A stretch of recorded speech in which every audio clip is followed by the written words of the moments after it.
To many, the princess who symbolises the best of the royal family. I think a lot of people in this country think that Anne would actually make a great queen. She'd have made a formidable monarch, without a doubt, because it is duty before self, and Anne is the personification of that. But as she turns 70, how well do we really know Anne? Well, I'm not totally useless. I was quite well educated, one way or another. How has her relationship with her family defined her? Princess Anne was the son that Prince Philip never had. She is very much in his image. And what is she really like?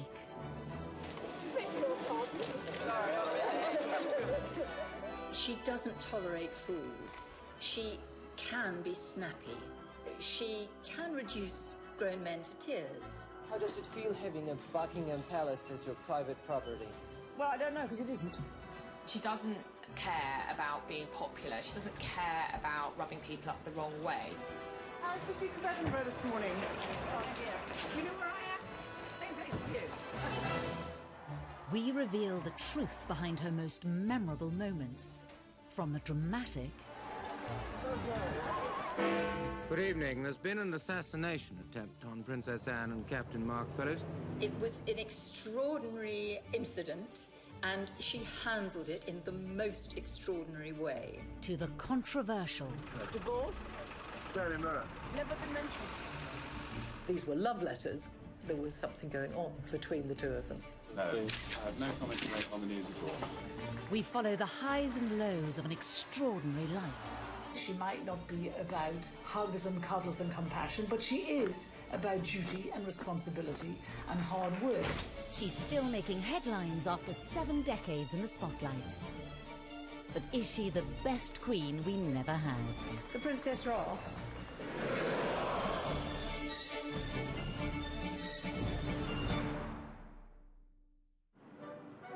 Born in August 1950, Princess Anne is the only daughter of Queen Elizabeth II and the Duke of Edinburgh, and sister to Charles, Andrew and Edward. Anne was born 70 years ago, the second child of Elizabeth. And of course, when she was born, her grandfather, George VI, was still on the throne. And it really was a million miles away to where society is today.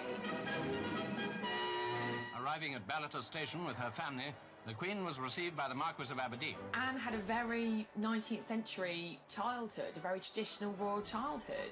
When she was born, of course, the Queen was not yet Queen. She was still Princess Elizabeth.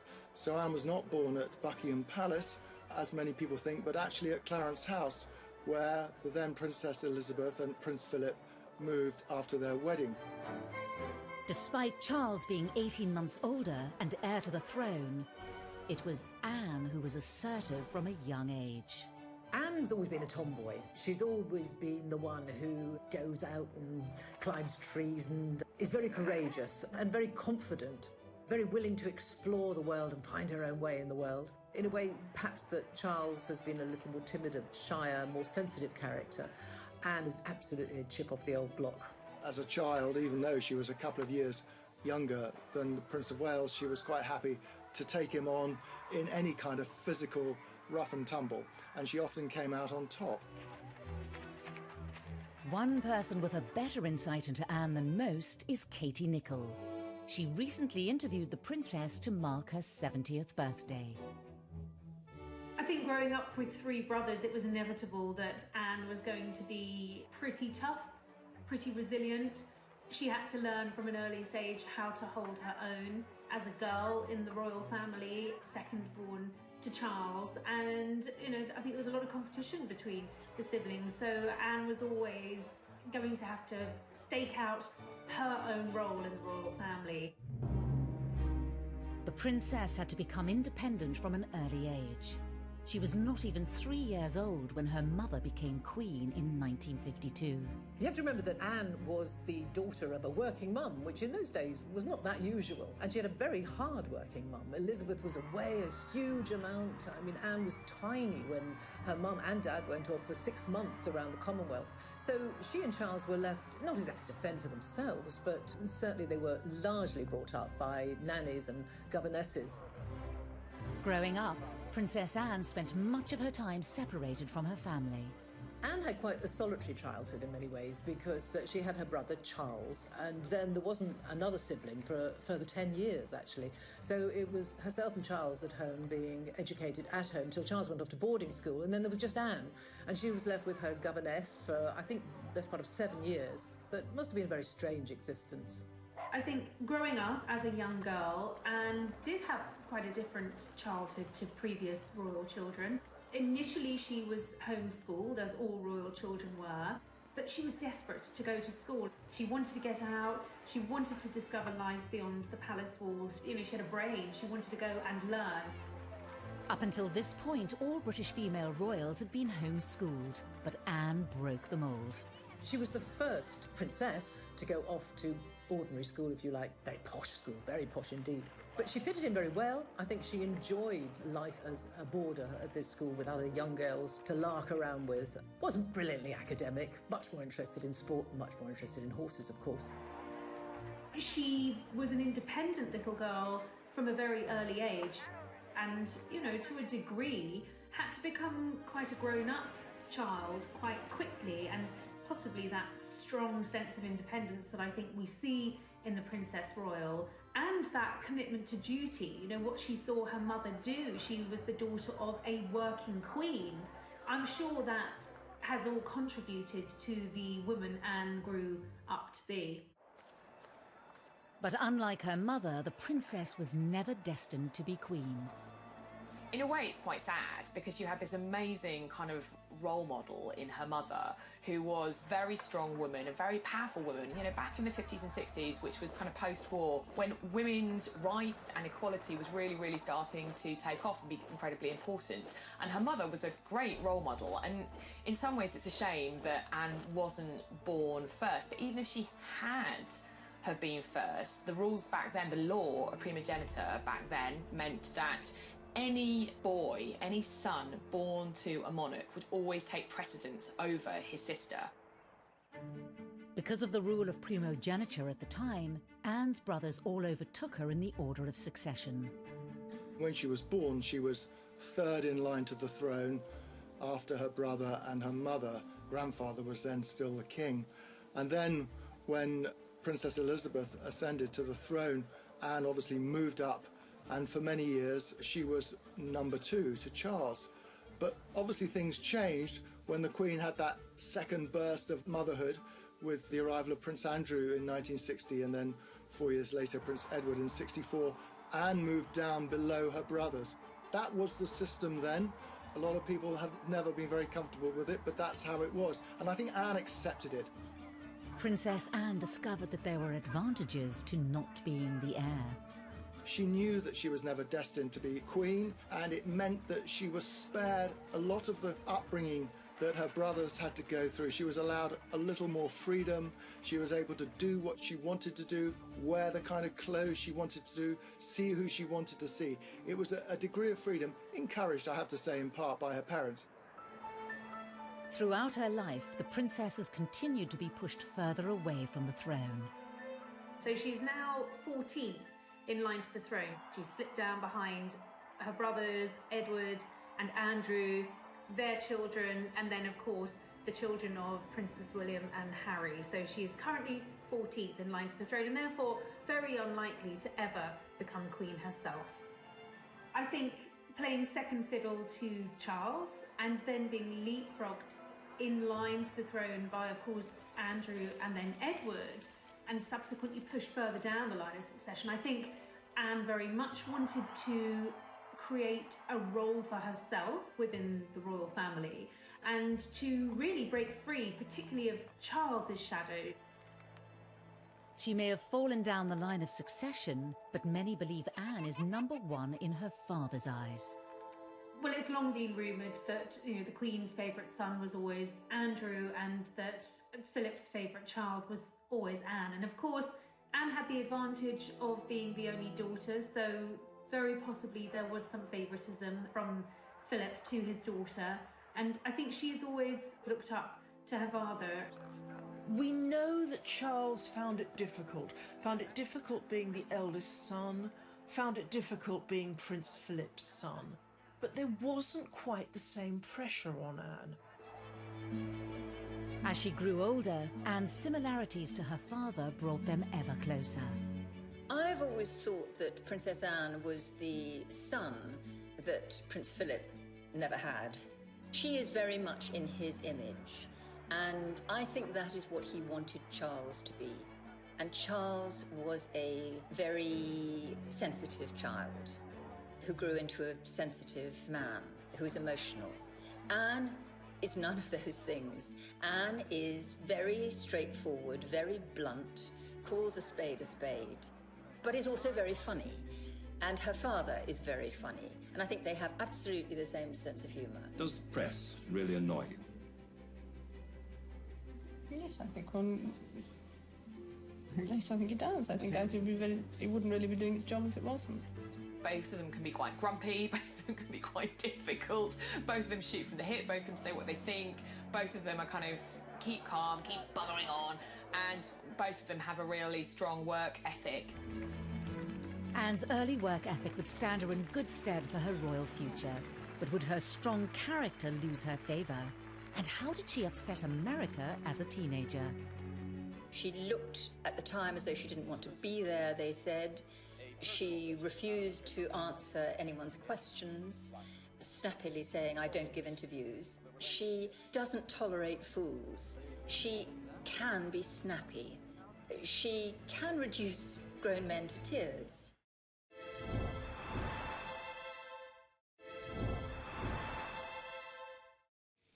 May God bless her and all who sail in her.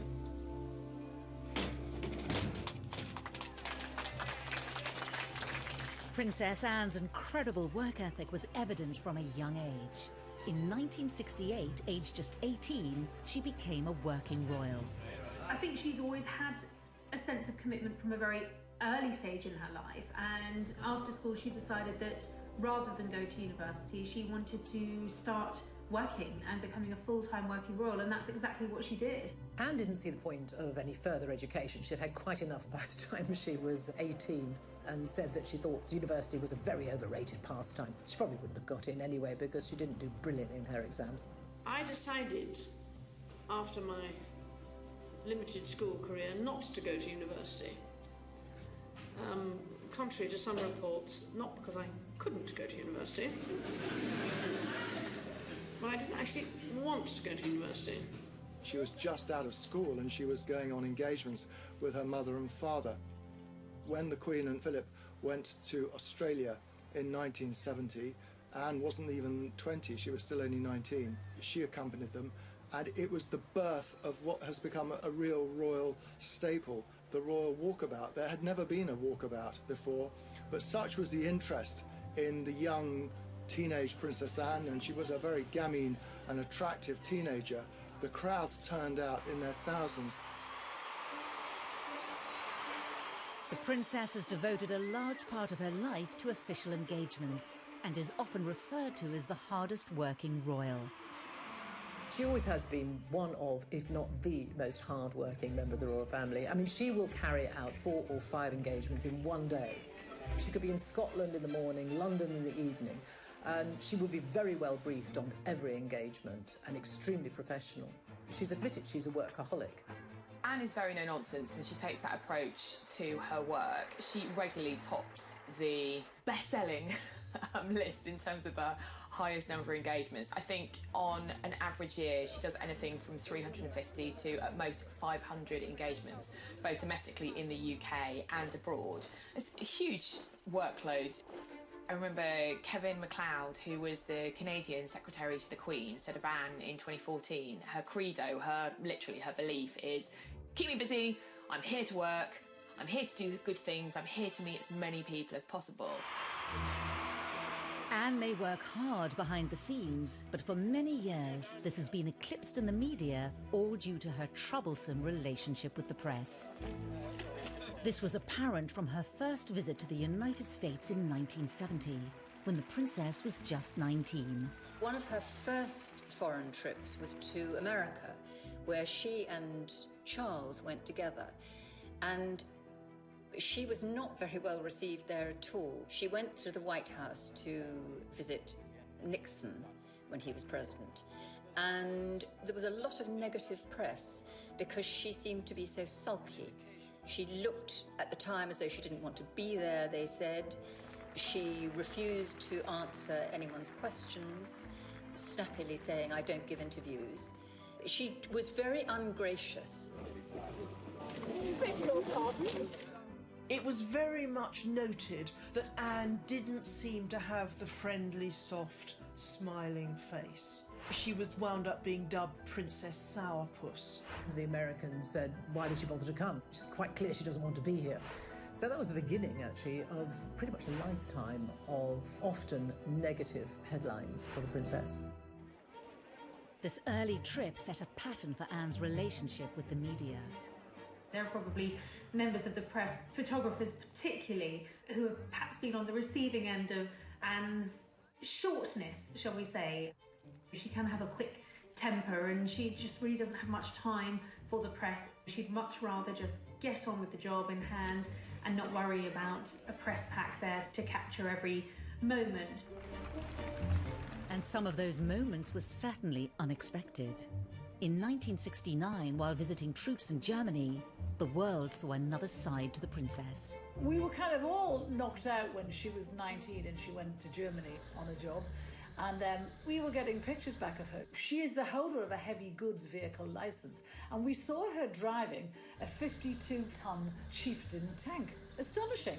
She also, on that second trip, she fired a submachine gun from the hip and got 8 bullseyes. And I think there would be lots of men looking at her in abject terror. Here she was, a young woman, and she was capable of doing all of this. Despite Anne's refusal to play the media's game, she was working hard to support the Queen. Those in the know even regard the princess as the royal family's secret weapon. And I think Anne has always realised her power, her soft diplomacy, the ability to help, the ability for the royal family to reach areas that, traditionally prime ministers can't. The royal family is a constant, they are always there. And particularly in areas of the world that have royal families, for instance, like the Middle East, when you send a member of the royal family to them on a state visit, it's immensely important. It conveys, huge prestige. And people take that very seriously. And often members of the royal family, like Anne, are used to help trade deals, help diplomatic relations. And I think Anne has been very successful at that, and she's done that from a very young age. Well, Anne had this brilliant knack of sort of being the pathfinder, if you like, for the royals. If there was a slightly tricky destination go to, it was always Anne they would send in first, because she has a great ability at making people feel welcome and being enormously empathetic with people. In 1990, it was Princess Anne who the Queen trusted to visit the Soviet Union on her behalf. This historic occasion marked the first official visit by a member of the royal family in over 70 years. The last, coming before the Tsar, a distant relative of the Queen, was executed after the 1917 revolution. I suppose her most significant overseas trip was to Soviet Russia, as it then was, in 1990. How does it feel having a Buckingham Palace as your private property? Well, I don't know, because it isn't. She made a huge impact. It was a great success. Big crowds came out to see her. People were interested in her. And the feedback was incredibly successful and very positive for Britain. That was a massive deal in terms of the thawing of the relations between the UK and Russia. So that was a really, really important tour that Princess Anne went on to the Soviet Union. And she really paved the way for the Queen's visit. With the Queen now in her 90s and no longer travelling abroad, she is increasingly reliant on her daughter to step in. And despite Anne's stern reputation, she may even be welcomed in place of the Queen. The Queen can be very, very shy. She's naturally quite shy on engagements, whereas Anne is far more like Philip. So if you've got Anne on an engagement, you're going to get possibly a little bit more of a relaxed engagement.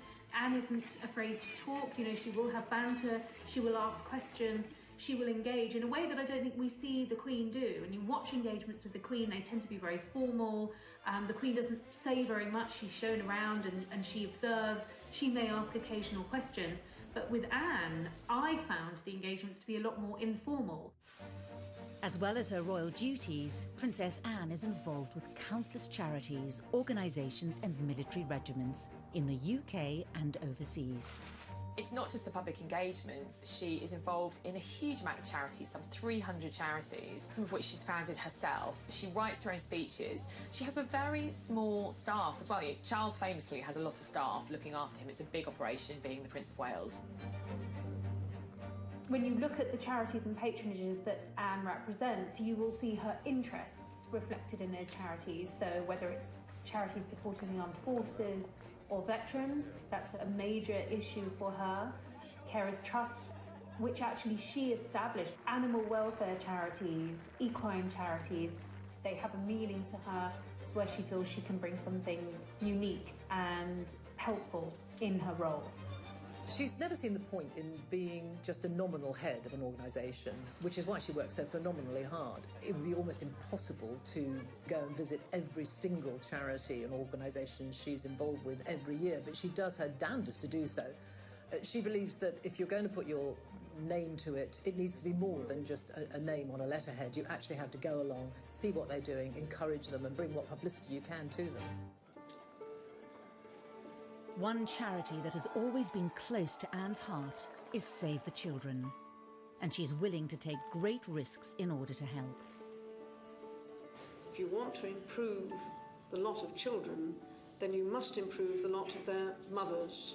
If there is a fundamental baseline to the Save the Children Fund's work, it is working with mothers and getting mothers to be able to take a much greater part in their children's lives and in the lives of the community in which they live. I think she's very closely associated with the Save the Children Fund. She's been president for, I think, nearly 50 years now, and this has meant a very great deal to her. When Princess Anne carried out those early trips to Africa with Save the Children in the early 70s, this was her really breaking the mould. This was her going far afield, doing something that was at times quite dangerous. The areas that she was going to were remote. So I think she was very much a pioneer in that respect. You know, she was doing these visits to Africa with Save the Children long before Princess Diana was even on the scene. But Anne made it clear that she didn't seek praise from the public or the press. She once told a friend who had been asking her about the kind of affection that Diana had from the public, the love, the adoration that Diana had, if she would want that. And she said, no, she would rather have respect than affection from people that she didn't know. But again, Anne's refusal to cooperate with the press meant that much of her hard work went unrecognised. If she was off on some tour raising money for an awareness for Save the Children, and Diana appeared somewhere in a low-cut dress, the newspapers would be full of stories about Diana, and Anne would find herself not getting a look in. I think that must have been very galling for her. In the early days, I used to wonder why she didn't force herself to have a better relationship with the press. She clearly, had no time for us at all, and she thought we were a nuisance. Such a shame, because whenever we used to write about her, it wasn't about the worthy work that she'd done. It was because she'd lost her temper somewhere, or she'd sworn at someone, or because she was wearing ridiculous clothes. She got a really hard time from Fleet Street in the 80s and the 90s. They thought that she treated the press with disdain, she wouldn't talk to them, she ignored them, she wouldn't smile for them. And in return, they gave her a really hard time because, in their view, she didn't give an inch. For many journalists of that time, Anne wasn't helping her own cause. She wanted to be appreciated for what she'd done. She got across that Diana was more appreciated than her, and yet she did nothing to facilitate that. But this all changed in 1982, when the press followed Anne on one of her trips to Africa with Save the Children. They went in an attempt to get a story about her love life, but after realising she wasn't going to talk, they started to take note of her work and were surprised at what they saw. There was one particular tour where she went to Africa, and the photographers, the press pack, were with her as well for all that time. It was probably weeks, and she was visiting refugee camps in Africa. The press didn't really want to go along with her, but they did in 1982 go to Africa with her. And there they saw a princess who was utterly prepared to get down and dirty, really getting down to work, dressed, you know, in jeans and a shirt and probably a headscarf, in dusty, hot, sweaty Africa, going into slums, the way we're not used to seeing a princess at all. And the tone changed, and suddenly there were positive headlines, and the good headlines such as she had not had at all before.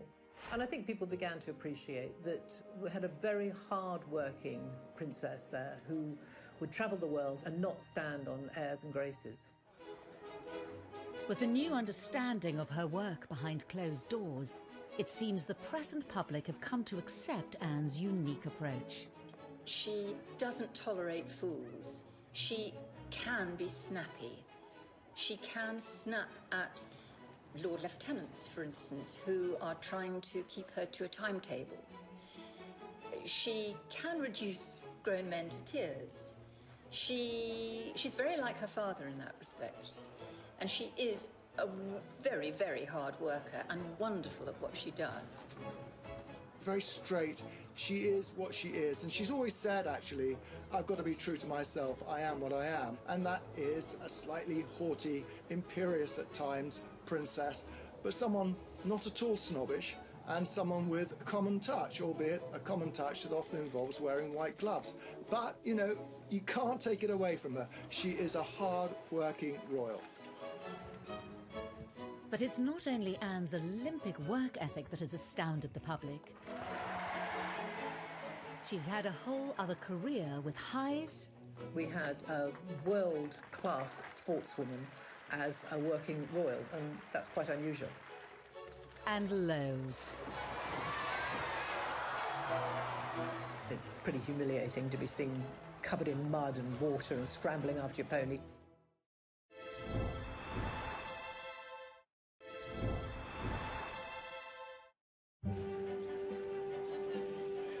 Anne might have been hard-working when it came to royal duties, but it wasn't the only thing she dedicated her energy to. She was a senior royal, but she was also having a second career, effectively running parallel at the same time. Breaking with tradition, she chose to also pursue a riding career alongside royal duties. It's really very impressive that Anne was able to juggle her equestrian career as a very successful horse rider and carry out all her duties as a senior royal. Anne's lifelong passion for horses started from a young age. She probably sat on a horse before she could walk. She's utterly horse mad. Her father once said of her, if it doesn't fart or eat hay, Anne's not interested. And I think that's almost right. Horses have given her an escapism. Not only did they enable her to embark on a career outside of her role within the royal family, they provided daily escapism. I think nothing makes Anne happier than riding out, being in the paddock, being around horses.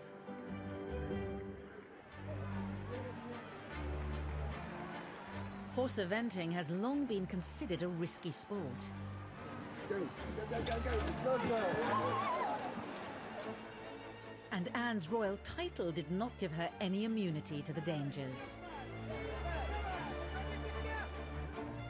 Anne narrowly escaped serious injury following a bad fall whilst competing in Dorset. I didn't actually see what happened, but it looked like so that the horse hit the fence and she got thrown onto the ground and the horse came over on top and rolled on top. She was unconscious when I got there. It was later learned that Princess Anne had cracked a vertebra.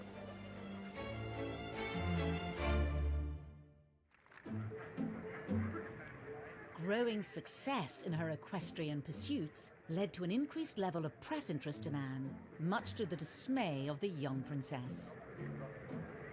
When they were photographing her when she was riding at events, when she was doing cross-country, and they would be tucked behind a fence, and they would like nothing more than to see her fall off her horse. It was generally thought that this year's cross-country course at Burghley would present no more than a reasonable test for horse and rider. Not so. The 20th jump over a tree trunk into the water at the trout hatchery proved to be too much of an obstacle for most of the 60 competitors. not least for Princess Anne. And that was where she originally, the phrase that she's been tagged with ever since, where she told photographers to naff off.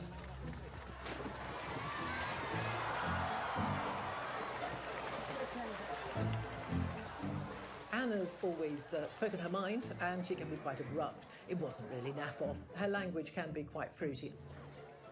She hated the intrusion of the press, as she saw it, when she was trying to concentrate on riding.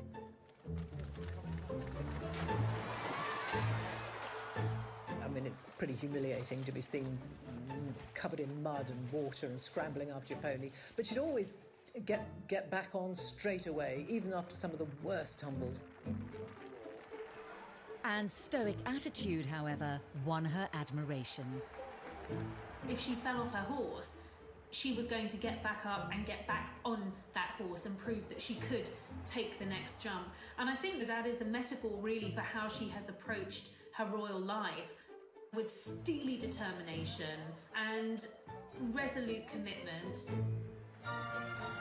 The inevitable falls captured by an eager press corps did nothing to detract from Anne's formidable talent.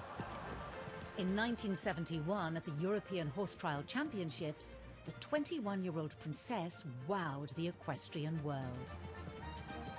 1971 was one of her great equestrian years, I suppose. She competed in the three-day event, the European Championships, and she won. That was absolutely fantastic.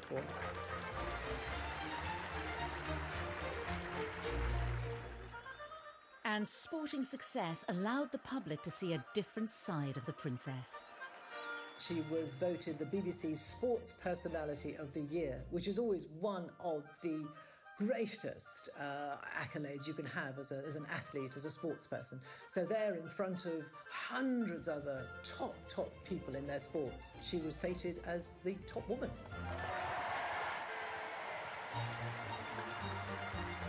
It was a way of actually connecting the royal family to the public. You know, getting that BBC Sports Personality of the Year probably, in many ways, made Anne more relatable to the British public than she ever had been.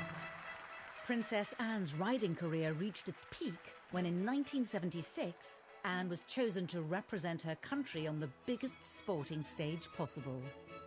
Anne took part in the 1976 Olympics in Montreal as a member of the British team, riding the Queen's horse, Goodwill, in the eventing category. Competing in the Olympics, which I suppose was the biggest moment of her equestrian career, didn't go absolutely brilliantly, unfortunately. It was a team event and we didn't win, didn't even get a medal, but they were there and they did compete. This was the first time ever that a member of the royal family competed in the Olympic Games, and it was a huge achievement. She earned a great deal of praise and admiration, both in the world of sport, but generally, nationally. We had a world-class sportswoman as a working royal, and that's quite unusual. Anne's achievements earned her the presidency of the British Olympic Association and a lifelong involvement. I think one of Anne's greatest successes in terms of British sporting history was bringing the Olympic Games to London in 2012. The Princess Royal led the well-known delegation, carefully carrying the flame inside a miner's lamp.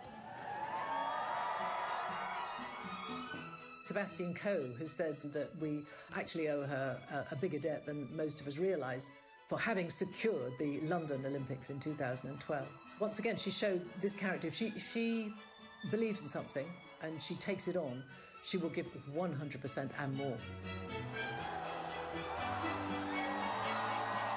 The 2012 Games are on. She went to pretty much every event she possibly could during the 2012 Olympic Games in London and around the UK, and really was the figurehead. Anne's dedication and leadership aside, the Olympic Games were also associated with a more personal moment in the princess's life. While at the Mexican Olympics in 1968, a young Princess Anne was introduced to a fellow rider and Olympian, Mark Phillips. Anne's pursuit of equestrian excellence didn't just kind of lead her to professional glory, it also led to her personal happiness as well. It was through mutual love of horses that she met her first husband, Captain Mark Phillips, a lieutenant in the 1st Queen's Dragoons Guard. Of course, in her world of horses, Anne met quite a lot of dashing young men. She went out with quite a few of them. She went out actually with Andrew Parker Bowles as well, quite incidentally. But she was very keen on him. Her eyes finally set on Mark Phillips, who was a dashing army captain and terrifically good as an equestrian athlete. Everyone, I suppose, was looking for the princess to find a suitable husband, someone maybe from the foreign royal family, someone of a similar background, a prince who might be knocking around somewhere in the world. But she wasn't having any of that. She was determined to marry whoever she fell in love with, and the man she fell in love with was Mark Phillips. Determined that their courtship remained private, Anne was careful to keep her blossoming relationship from the press. We found out that she used to ferry Mark around in a horse box to secret locations so they could be together without anyone seeing. Well, there was, I think, an inherent distrust of the press on Anne's part. So when she did get engaged to Captain Mark Phillips, she made a point of outfoxing the media. Has it been a great strain keeping it secret and indeed keeping it away from people like ourselves? I think it has, yes, it became rather restrained. Yes. It did annoy the press a great deal because at that time the rumours were knocking around that she was going to engage, she was engaged, she was going to get engaged to Mark Phillips, and the palace denied it. And the day after they denied it, the engagement was announced, which annoyed the press a great deal. The engagement was formally announced on the 29th of May 1973, with the wedding to take place in the November. A royal wedding fit for a princess. And a shocking kidnap attempt.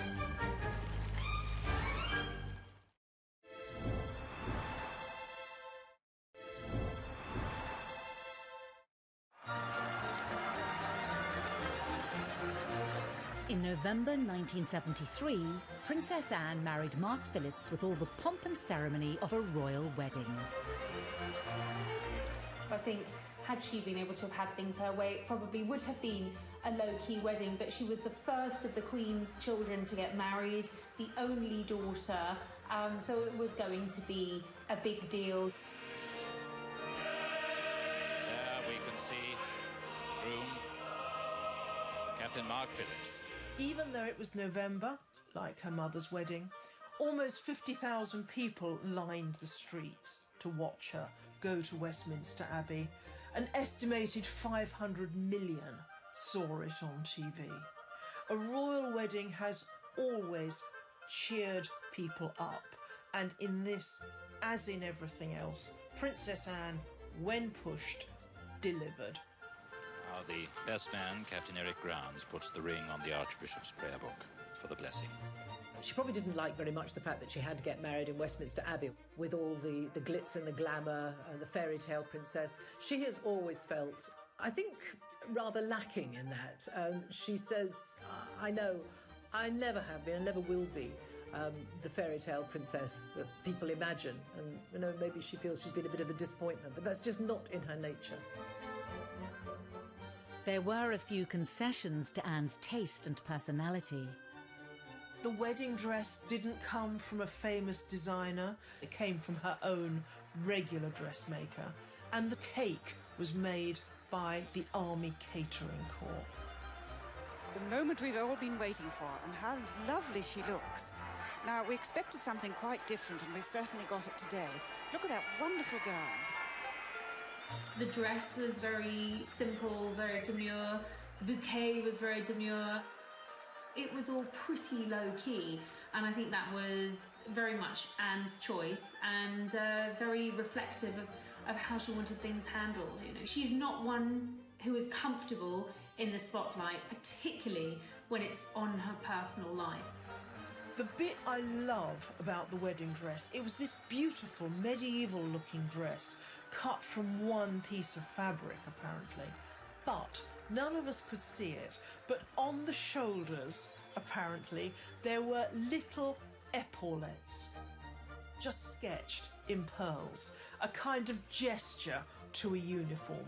Even Princess Anne couldn't go down the aisle on her father's arm in uniform, but she got as close as she could. And so, the bride and groom come out, and you can hear the welcome from the crowd.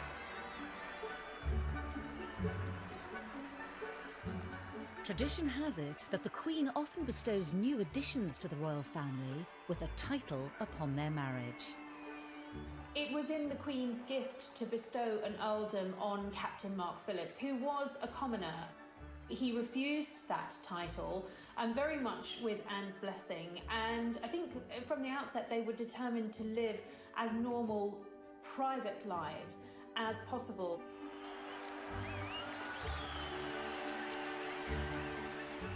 It looks as if that was partly a way of saying that Mark Phillips himself did not really want to take rank within the royal establishment. She grew up with possibly what was the burden of having a title. You know, she had by this stage moved down the line of succession. She would have known that any children that she and Mark Phillips had would, without a title, perhaps have a better opportunity at having normal lives, the chance to create independent lives of the royal family and to be their own people. The newlyweds were barely able to enjoy the first months of married life before their peace was shattered when Princess Anne and her new husband were the target of a terrifying attack. Shots have been fired at Princess Anne and Captain Phillips. Perhaps one of the most defining moments in Princess Anne's life was when somebody attempted to kidnap her. They escaped, but 4 people were hit, 1 seriously.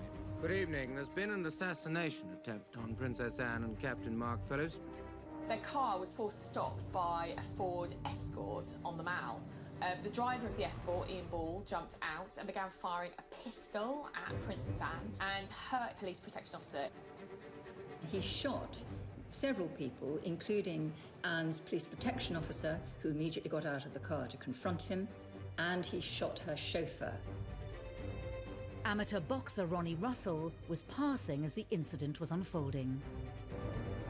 And I see a police officer coming over from the Queen Mother's house towards the car, and I thought, well, that's it. It's all over now. That's the police. It's done and done with. There'll be no more now.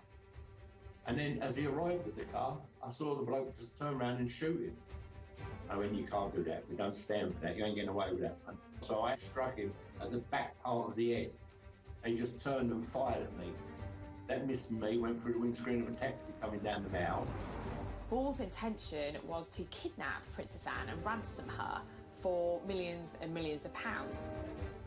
The danger Anne faced was grave as the gunman gained access to the princess. The window's all smashed in. There's a gun on the floor. He's got another gun in his hand. He's got Princess Anne by the arm, pointing the gun at her head. And he's saying, come on, Anne, you've got to come. You know you've got to come. When the kidnapper tried to make her get out of the car, she said, not bloody likely.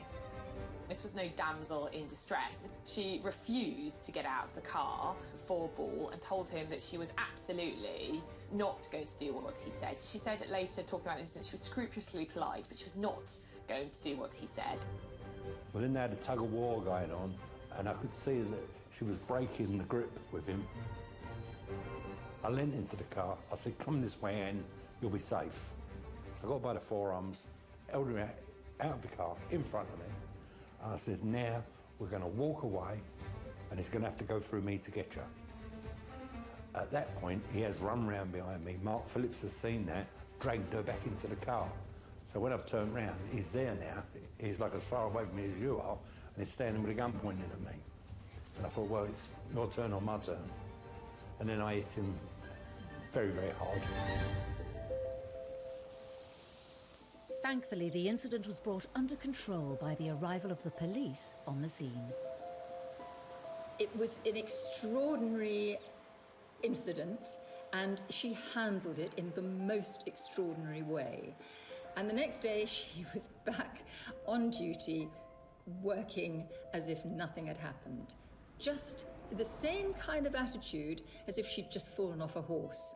But her life had been very seriously in danger. And her husband admitted that he'd been terrified. That gives you some insight into the princess's pretty tough, steely and unflappable nature. And even when she's being threatened and at gunpoint, she doesn't actually lose her cool. It's another way in which she almost echoes her mother. Because with her mother, there had been that apparently shot fired at her at the Trooping the Colour ceremony. And the Queen just steadied her horse Burma and went on. And in much the same way, Princess Anne kept on trucking. Later on, her father, the Duke of Edinburgh, said that if the kidnapper had got away with Princess Anne, poor him, she'd have really made him sorry for it. And I think we all like that about Princess Anne.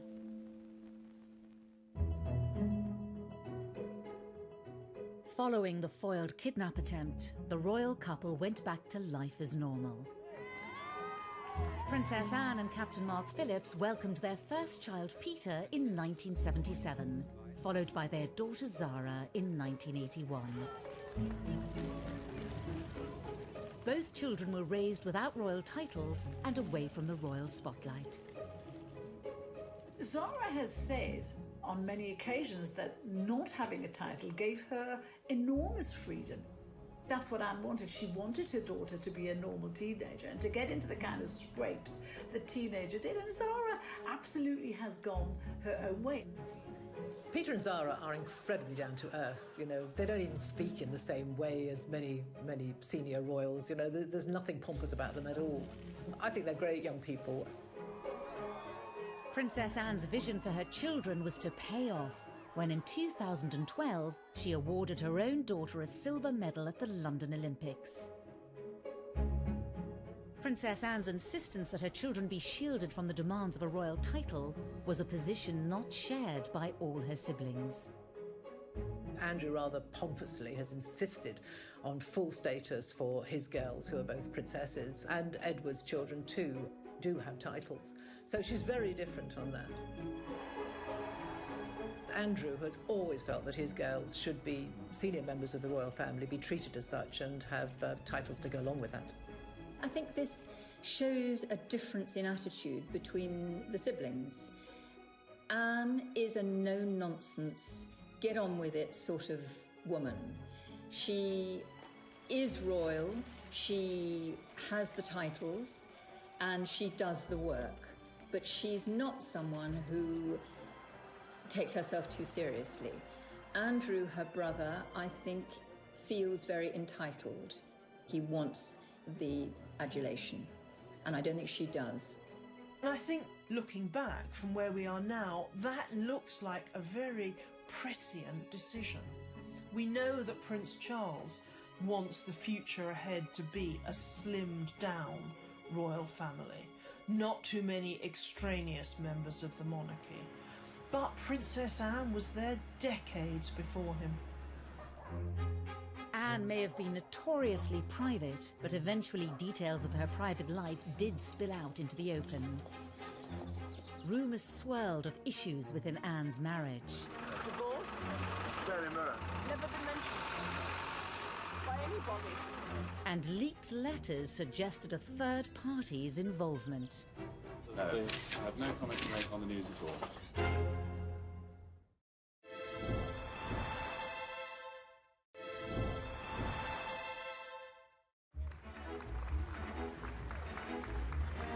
As she turns 70, Princess Anne has long enjoyed a reputation as one of the most tireless members of the royal family.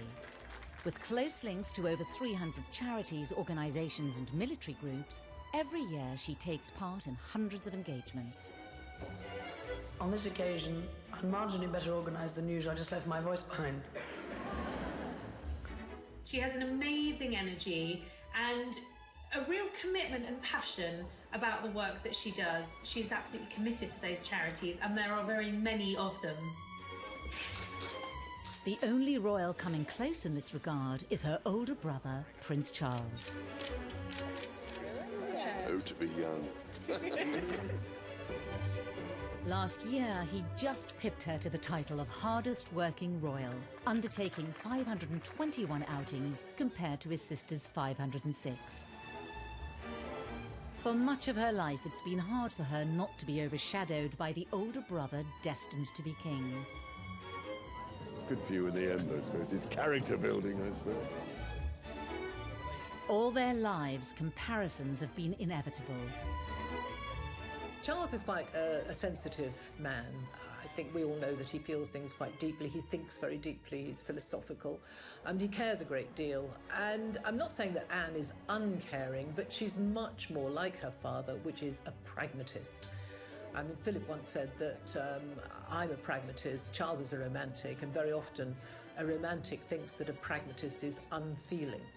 I don't think Anne is unfeeling, but she is a much more practical, get-it-done sort of individual than Charles, who feels things very, very deeply.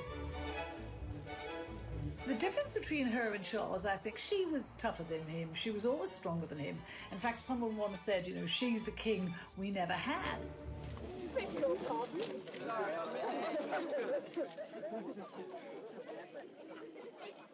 But Anne hasn't only found herself being compared to Charles. In the 1980s, when he married Diana, there was a new princess in town, capturing the public's imagination like never before. From where she sat, here was a woman who had worked incredibly hard all of her royal life. And she saw Diana and Fergie come into the scene, and they were splashed over the papers every day, not always for the hard work they'd done, often for their antics and their silliness and their messing about. And Anne was upset about that. She had started her charitable life with Save the Children. Diana worked for the Red Cross. You know, within a year of Diana working for the Red Cross, she was hailed a saint, a heroine. You know, people were thanking her and saying how wonderful she was. And Anne resented that. If you want to improve the lot of children, then you must improve the lot of their mothers. When Diana started her charity work, it was her hands-on approach that caught the eye and was in stark contrast to that of her sister-in-law. She might not be like Diana, she might not be about hugs and cuddles and compassion, but she is about duty and responsibility and hard work. And I think, as old-fashioned a concept as that might be, I think that's why we like her. It wasn't just in this area that the likes of Diana overshadowed Anne. Amidst all the royal scandals involving her siblings and their partners, Anne emerged untainted. And yet she's not without her own misdemeanors. She received her first speeding fine when she was 20, and she's gone on to get several more. She was even banned from driving for a month in 1990. It's also often forgotten that Anne remains the only senior royal to have a criminal record.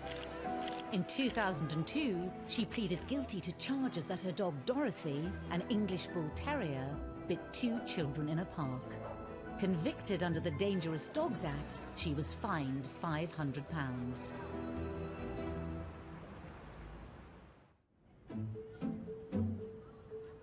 In 1989, Anne was again the victim of a crime when private letters were stolen from her briefcase in Buckingham Palace. Ultimately, they revealed her own romantic indiscretions, while still married to Mark Phillips. Alone today at her Gloucestershire home, Gatcombe Park, the Princess Royal has said nothing about the letters stolen from Buckingham Palace. No one quite knew what to make of it, but it transpired very quickly. In fact, the palace issued a statement saying that these were letters from Timothy Lawrence, who was the Queen's equerry at the time, to Anne. And it became very obvious very quickly, though we didn't get the content of the letters, that these were love letters, and that there was something going on between the two of them. No, I have no comment to make on the news at all. It transpired when we all started to dig around that Anne had been seeing him for quite a long time. She was going to his home in Winchester every weekend. And when we all went there to talk to the neighbours, they quite gaily said, oh yes, she's been coming for months. And we all said, well, why didn't you say anything? And they didn't, because they liked her. As for the letter thief, Scotland Yard's Serious Crime Squad investigated the incident for 4 months. They took 500 sets of fingerprints and interviewed almost everyone at the palace, but the thief was never identified. The damage was done. The letters had exposed Anne's affair and revealed the true state of her marriage. Speculation was rife that her and Mark Phillips would be divorced, even though she denied it. I've seen the paper today. Yeah, well, I've released a story about the Queen has given permission for divorce and things. Yeah. Divorce? Very much. Never been mentioned by anybody. In the end, divorce did come during the Queen's Annus Horribilis in 1992. Her daughter might have been the first of the Queen's children to divorce, but it never affected Anne's reputation as much as the others. Her siblings, their marriages fell apart, and the world followed every last detail rapturously. We were absolutely riveted by the gory details of their marriages falling apart. Anne's, she managed to keep very private. The love letters were published, but she just kept on, and she said nothing, and no one dared to ask her anymore. And she married Tim Lawrence very shortly after she divorced Mark Phillips. 1992 even ended on a happy note. The Princess Royal marrying Timothy Lawrence at one of the most low-key royal weddings there's been. So she married at the little church near Balmoral, and that was probably the kind of wedding that she'd have had the first time round, if she had the chance. Small, private, 30 guests for a meal afterwards. She didn't wear a floor-length dress or a veil, just, a little bunch of white flowers in her hair. Had both her children there. I think that wedding was really all about Princess Anne. Since then, Princess Anne has maintained her ferocious commitment to royal duty. Her no-nonsense dedication to carrying out her role is a trait she shares with her mother. It's led many to wonder if Anne was the Queen's child most suited to becoming the next monarch.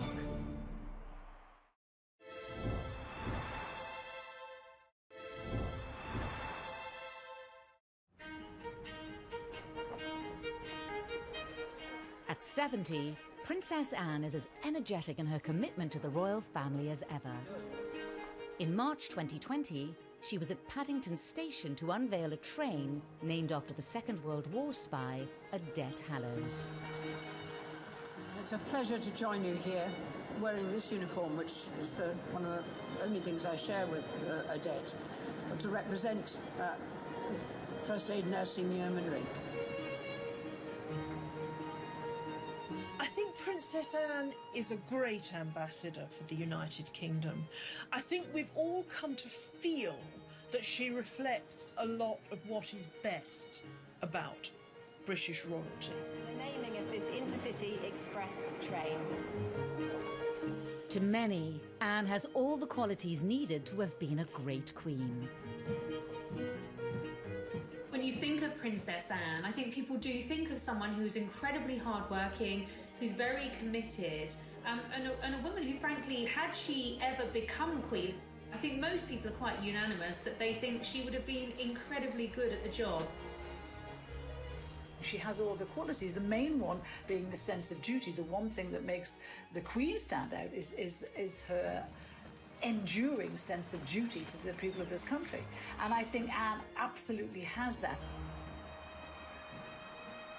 Although to others, her abrupt, straight-talking manner similar to her father's, would not be ideal.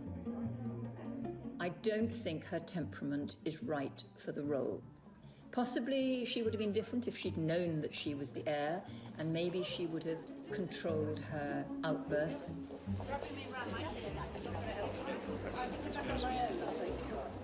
But I doubt that. I think she is very like her father. And her father has been a great consort all these years and added a great deal of colour to the royal family. And we've been able to laugh at some of his jokes, but I think it's a very good thing that it was the Queen who's actually been in charge. I think that keep calm, carry on persona and that hard-working persona would suit her very well as a monarch. But actually, I think the real Achilles heel for Anne is that she doesn't play the game. She doesn't care about being popular. She doesn't care about rubbing people up the wrong way. And as a monarch, you can't have someone shooting from the hip and saying what they think. That veneer, even if it is just a veneer of inscrutability, is so important. I think a lot of people in this country think that Anne would actually make a great queen. But personally, I think that we need someone who is a little less steeped in tradition. I mean, Anne herself has said that she doesn't see any point in changing things for the sake of change. If things work, then leave them the way they are. And that makes things rather stuffy, in my view, too stuck in the established way of doing things.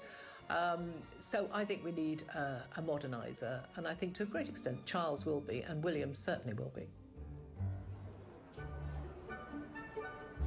For many, though, as the royal family has modernised in certain ways, it's been Anne's traditional values of duty and loyalty that have seen her popularity increase in recent years. As the carefully choreographed media profiles of some of the younger royals have fractured, Anne, for all her faults, is still going strong. She really is kind of the unsung hero, I think, of the royal family. She just gets on with it, opening factories, visiting supermarkets, supporting charities. She doesn't get much media coverage anymore, and that's exactly how she likes it. Throughout it all, Princess Anne has remained fiercely devoted to the monarchy and her parents. A rare chance for them to talk about each other in their understated way came at Anne's 50th birthday party in 2000. Really thanks to their example, their advice and their help that you're all here tonight. They're very proud of her, and that's all Anne's ever needed, approval from them. She doesn't need it from anybody else, and that's why she can be so rude to people. She doesn't care what they think of her. I think the only two people in the world she cares about who think of her is the Queen and Prince Philip. I have been touched by the warmth of the appreciation that all these many friends and colleagues feel for your energy and dedication.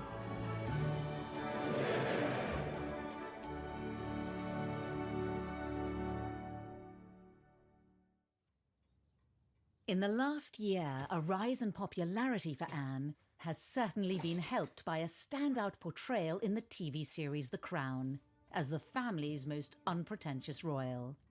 I rather wish you would be like that with me. It would suggest I have significance. Trust me, you wouldn't like it in reality. I would. I'd bully her right back. You fancy swapping then? Fancy being the heir? Not if it means going to Wales.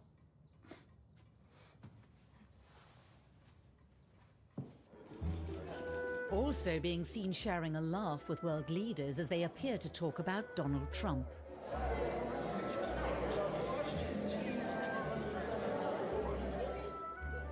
And shrugging at her mother like all children might do, whatever their age. I think actually as she's got older, those kinds of moments now, those bits of her personality make her more popular with the general public. And I think her being not first in line to the throne has enabled her to be more herself, to be more true to herself, and to carve out a really kind of different role for herself. A striking image of the princess in her youth featured on the cover of May's edition of Vanity Fair.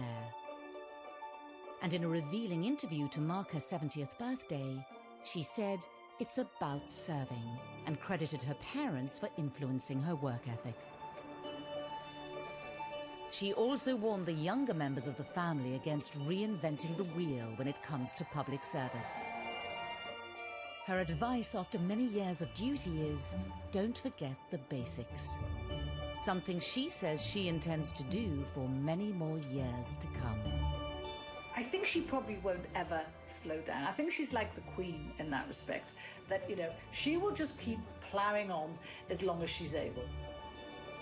She's a great grandma, she loves her grandchildren, but she also loves her work.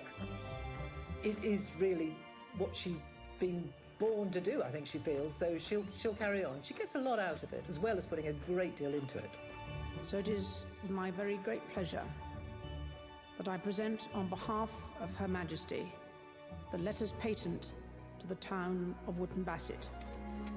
She simply sees her role in life as to serve, and in that respect, she really is the replica of both her mother and her father. For the princess whose motto is "you just get on with it," the future will be more of the same. As Anne turns 70, for many she's a national treasure and possibly the best monarch we never had. However, even as she's held up as a paragon of straightforwardness, she's a more complex royal than we think. What you think of Princess Anne almost depends at what moment you clocked her. Did you first think of her as a kind of romantic young princess? Or did you think of her as this really rather grumpy, tetchy figure, very much like her father? Well, how's the Duke of Edinburgh this morning? Oh dear. You know where I am? Same place as you. Or if you're only really thinking about her now, maybe the wheel has turned full circle, and you are thinking of her as someone who represents the best of the old-style monarchy. But in another, she was quite forward-thinking, not giving her children titles, making a life for herself outside of royalty, way before anybody else. Well, I'm not totally useless. I was quite well educated, one way and another.